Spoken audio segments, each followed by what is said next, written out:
감사합니다. 에베소 6장 18절 말씀으로 꾸준히 기도할 수 있기를 기도하라는 제목으로 여러분과 함께 은혜를 나누고자 합니다. 우리 자녀들을 향한 부모님의 꾸준한 기도는 자녀들에게 가장 큰 축복입니다. 네. 우리 자녀들에게 물려줄 수 있는 것들이 갑자기 노래방 스타일이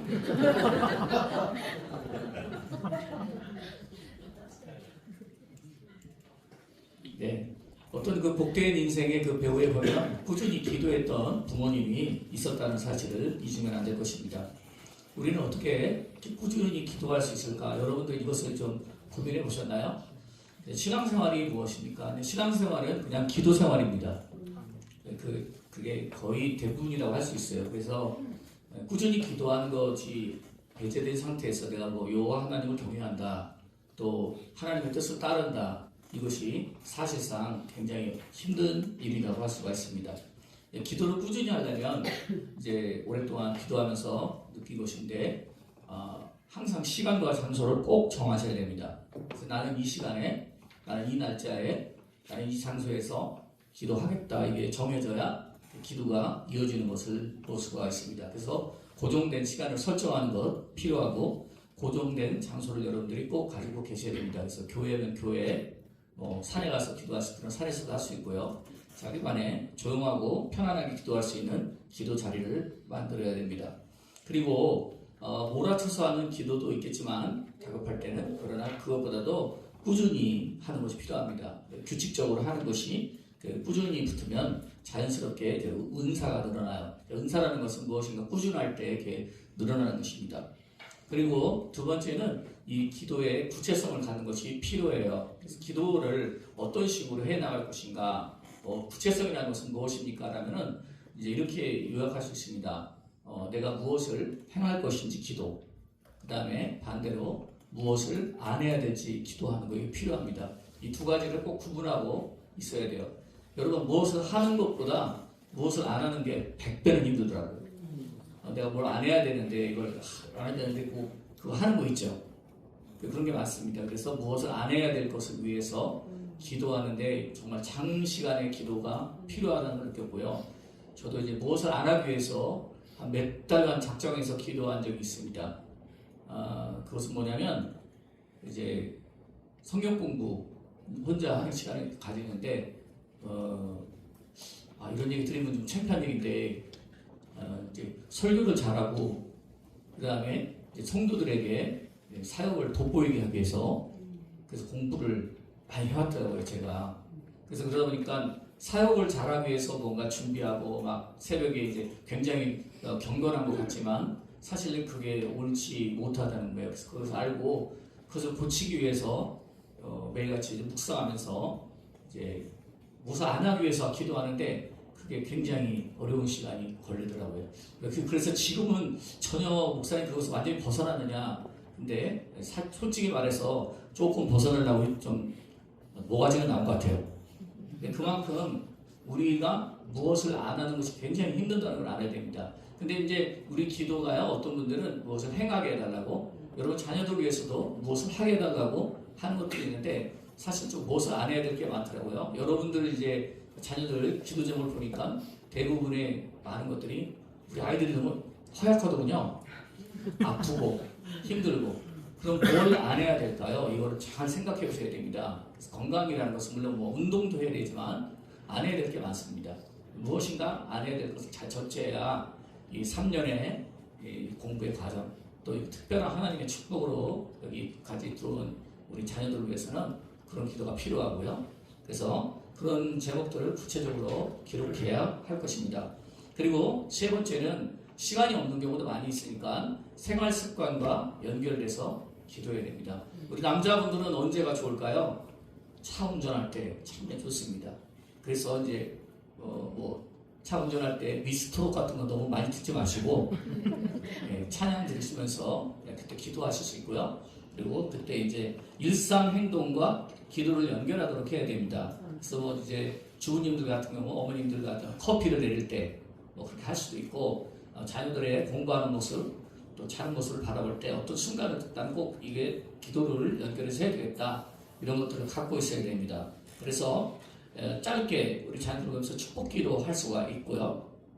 그다음에 자녀들과 어디 갈 때 간단한 기도 할 수 있어요. 어디 출발할 때 그 예수님을 인정하는 말을 하면 됩니다. 예수님, 우리와 함께 가요. 기도가 돼요. 이 시간 함께 해주세요. 이렇게 합니다. 그래서 이제 저도 우리 아들과 지금도 해요. 지금도 어렸을 때 유치원 때 하던 그런 기도인데 지금도 이제 똑같이 합니다. 그리고 네 번째는 응답을 기대하고 또 응답에 대한 감사를 구체적으로 표현하는 것이 참 좋습니다.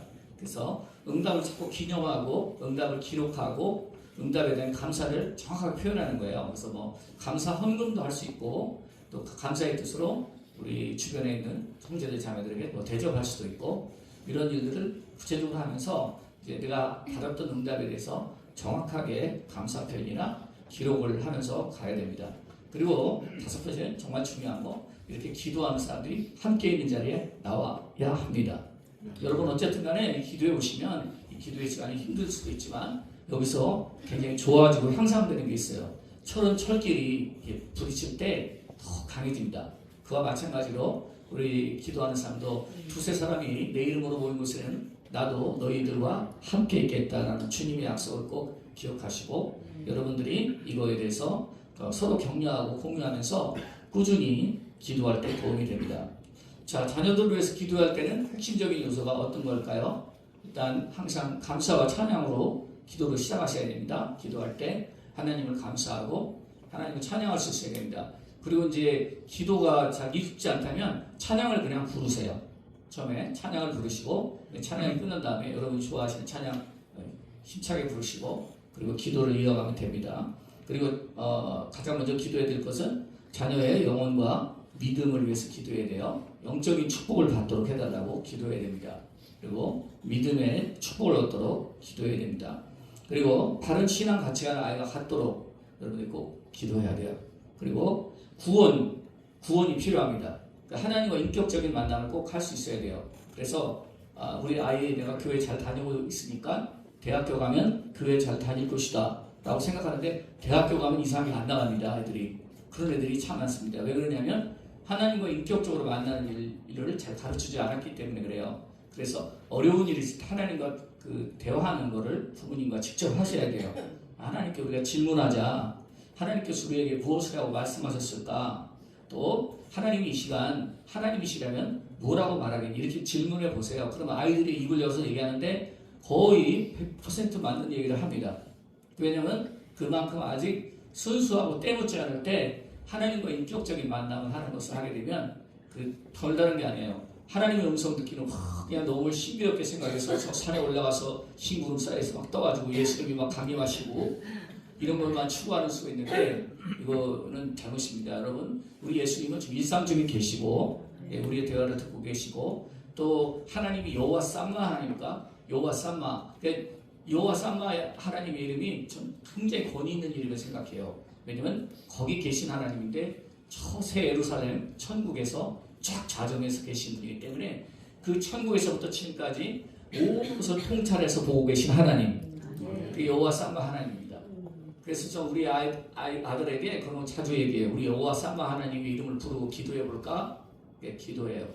기도할 때는 좀 불편하지만 일단 무릎 꿇고 엎드려서 이렇게 납작 엎드려서 같이 기도하는 것을 이렇게 시도하곤 합니다.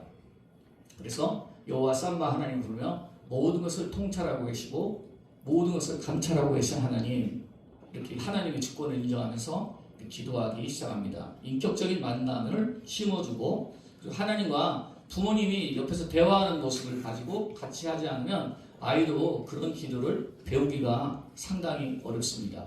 기도 자체가 철저히 배워야 돼요. 기도를 철저히 배우지 않으면 기도 그렇게 못합니다. 성인이 돼서도 못하는 경우가 많고요. 그냥 눈 감고 계시는 거죠. 기도 시간이 되면 눈 감고 계시는 분도 계시고 또 입을 말하지만 그냥 기도할 때도 무엇을 말해야 될지 모르니 그냥 계속 할렐루야 할렐루야 할렐루야 하시는 분 계시고 또 이제 그냥 중얼중얼 하다가 맞는 것도 많은데 우리 하나님과 정말 인격적인 관계를 가지고 잘 활용하도록 해야 됩니다. 그래서 저도 이제 사역을 위해서나 또 설교를 잘하기 위해서 또는 내 설교의 조회수를 늘리기 위해서 이렇게 설교하는 것이 잘못이라는 것을 깨달았어요. 네가 순수하게 하나님과 교제하기 위하여, 네가 하나님의 뜻을 알기 위하여 하라. 네가 정말 하나님의 뜻을 이해하고 네 삶 속에서 안 해야 될 것, 그것을 분명히 알고 하나님의 뜻을 위하여 안 해야 될 것, 하나님의 뜻을 위하여 해야 할 것, 이것을 가지고 기도해라. 그게 여호와를 경외하는 그런 기도입니다. 대부분의 이제 구약의 선지자 등 또 기도의 대가들이 하나님을 경외하는 기도를 드렸던 핵심이 바로 그거예요. 무엇을 해야 될지, 무엇을 안 해야 될지를 분명히 했다는 것입니다. 우리는 회개하는 기도 이런 걸 많이 들었을 겁니다. 회개를 강조하는 기도 들었을 거예요. 근데 회개가 뭡니까? 회개가 그 두 가지 가지고 이루어져야 돼요. 회개는 내 죄를 용서해 주십시오. 주님 내 죄를 용서해 주십시오. 눈물 뚝뚝 흘리고 그 다음날 죄를 또 지는 거. 이게 회개가 아닙니다. 안 해야 될 거를 분명히 아는 거예요. 그러니까 나무 위에 올라왔던 삭개오는 자기가 안 해야 될 것을 깨달았어요. 그래서 예수님 앞에 나와서 자기 안 해야 될 것을 얘기하게 된 것이죠. 이제부터 이 사람은 이제 끝났습니다. 사실 우리도 어떤 것을 하기 위해서는 그런 것을 구체성을 가지고 기도해야 합니다. 자, 그 다음에 나아가서 부모의 역할을 기도해야 돼요. 부모의 역할 역시 두 가지로 내가 부모로서 무엇을 할 것인가 그걸 꼭 정립하고 계셔야 되고요. 부모로서 무엇을 안 할 것인가. 가슴이 아프다. 이게 어렵죠. 네, 그런 게 많습니다. 그래서 아이들 앞에서 보여주는 모습이 결국은 아이의 인성이 되고 신앙이 되기 때문에 우리가 무엇을 남기고 갈 것인가, 무엇을 보여줄 것인가 굉장히 중요하기 때문에 자녀들을 위한 기도 중에서 부모의 역할을 해서 기도하는 것은 매우 중요하다고 할 수가 있습니다. 자녀를 양육할 때 지혜를 주시고 또 우리 부모님들은 욕심이 들어가죠. 자녀를 기도하면 욕심이 난 전혀 안 들어갑니다 하는 사람 있습니까? 아닙니다. 자녀만큼 내가 너무너무 사랑하기 때문에 욕심이 너무너무 많이 들어가요 거기에. 그러니까 속이 상한 거예요. 분통이 터지시고 그렇더라고요. 그래서 이제 저도 이제 이 학부형 기도를 인도하면서 많은 분노에 찬 우리 부모님들이 그 분노를 얘기하시는 것 들었는데 전부 다 자녀를 좀 더 내가 뛰어나게 하고 싶은 욕심이 들어가기 때문에 그것을 안 해야 됩니다. 그래서 그것에 대해서 충분히 여러분들이 기도해야 됩니다. 자, 그리고 기도의 은사를 얻는다는 것을 말씀드리면 꾸준해야 되고요. 두 번째는 성령의 지도를 받아야 됩니다. 자, 꾸준해야 된다는 것은 앞서 말씀드린 바가 있고요. 그러면 성령의 지도를 받는다는 것이 무엇일까요? 도대체 어떻게 해야 될까요? 그래서 로마서 8장 26절인가요? 네, 성령이 말할 수 없는 탄식으로 친히 성도들을 위하여 친히 간구하시니라 이렇게 말해주고 있죠. 그리고 무시로 성령 안에서 기도하라, 성령으로 기도하라 이런 말들이 나오는데 이런 말들이 다 그것입니다. 성령의 지도와 인도를 따라서 기도하라는 말이에요. 오늘도 이제 여러분들이 본문 읽으신 말씀이 그런 내용이거든요. 그러면 어떻게 성령의 지도를 받을 것인가? 복잡하게 생각하실 필요 없어요. 믿는 겁니다. 성령의 계심을 꼭 믿고 계셔야 되고요. 네, 그분이 나를 이끌어 주시고 그분이 나를 지도해 주신다는 걸 믿고 여러분이 기도 시간에 임하는 거예요. 그 믿음의 방법밖에 없어요. 어떻게 하나님의 음성을 듣습니까? 그래서 하나님의 음성을 뭘로 듣고 이렇게 막 설명할 수도 있습니다. 그런 얘기도 있지만 그러나 하나님께서 말씀하신다는 믿음이 중요합니다. 어떤 경우라도 하나님이 말씀해 주시겠지, 그 뜻을 깨닫게 해주시겠지라는 것을 여러분들이 꼭 믿듯이 여러분 또한 성령이 계시고 성령이 여러분을 지도해 주신다는 것을 꼭 믿고 믿어서 여러분들이 기도에 임하신다면 여러분들이 성령의 분명히 꾸준한 지도와 인도를 받게 될 것입니다. 자, 그러므로 우리는 일정을 꼭 잡아야 돼요. 그리고 막연한 기도가 아니고 또 나는 기도가 부족한데 이런 건 아닙니다. 그냥 확실하게 정해야 됩니다. 확실하게 일정을 정하고 몇 시부터 몇 시까지 기도한다 이런 것을 꽉 정해서서 이날은 기도하는 날, 이날은 기도하는 시간 정해가지고 깨어서 기도해야 됩니다. 마지막으로 어쨌든 기도 당부를 드립니다. 겨울 방학 때 여러분 스스로라도 하나님을 신실하게 찾으시고요. 또 다시 이 학교의 기도에 다시 봄에 열릴 때 여러분 충만하셔가지고 다시 오시길 바랍니다. 오늘 아까 제가 뭐라고 기도했는지 아세요? 요 밑에서 우리 학부형 기도인들 기도에 나오신 분들 방학 때 꾸준히 열심히 기도하게 하시고 사모하는 마음으로 봄에 또 기도에 또 오실 수 있도록 중간에 방학 때 쉬어주시면 안 됩니다. 네, 그래서 그렇게 해달라고 너무 기도했습니다. 자, 성경 한 구절 읽고 마치겠어요. 베드로전서 4장 7절 만문의 마지막이 가까웠으니 그러므로 너희는 정신을 차리고 근신하여 기도하라. 마가복음 14장 38절 시험에 들지 않게 깨어 기도하라. 마음은 원이로되 육신이 약하도다. 기도에 결실 있는 모든 분들이 되게 하소서. 마치겠습니다. 우리 함께 통성으로 기도하겠습니다. 오 살아계신 하나님 감사합니다.